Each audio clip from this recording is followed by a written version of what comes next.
Guys, I have your rear view mirror vehicle traveling data recorder there.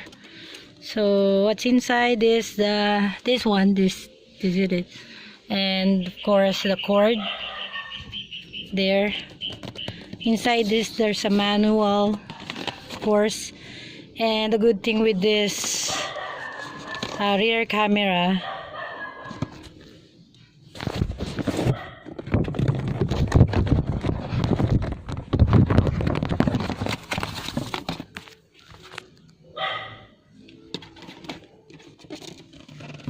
guys, I have here a rear view mirror vehicle traveling data recorder. So inside there's a manual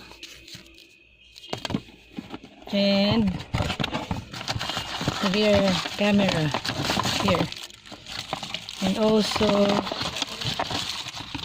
this one,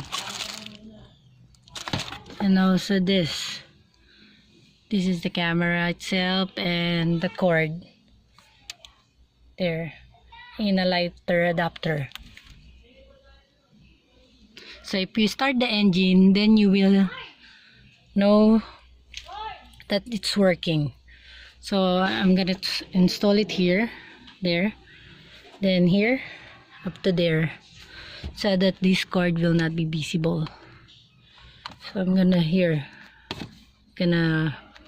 put it under there. Later guys, you will see how will I install it. Okay,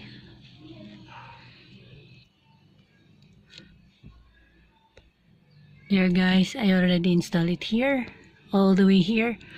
Then I open this one on the side underneath the carpet there, and all the way there, here. So there you have it guys, so that the power will not be visible, just on the top of it there. So I'm gonna install the rear back camera.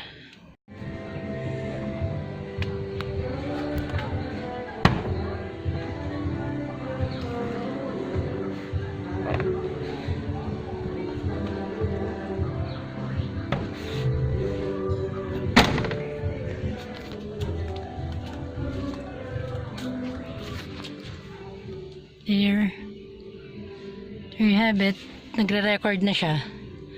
So looping ang record yan. Then ito pa rin yung ano niya. Ito. So ayan siya. Tago nyo na lang. Ayan. Tago na lang dito para hindi ba kalat. So, para hindi kalat. Ganun na lang. There. Thank you.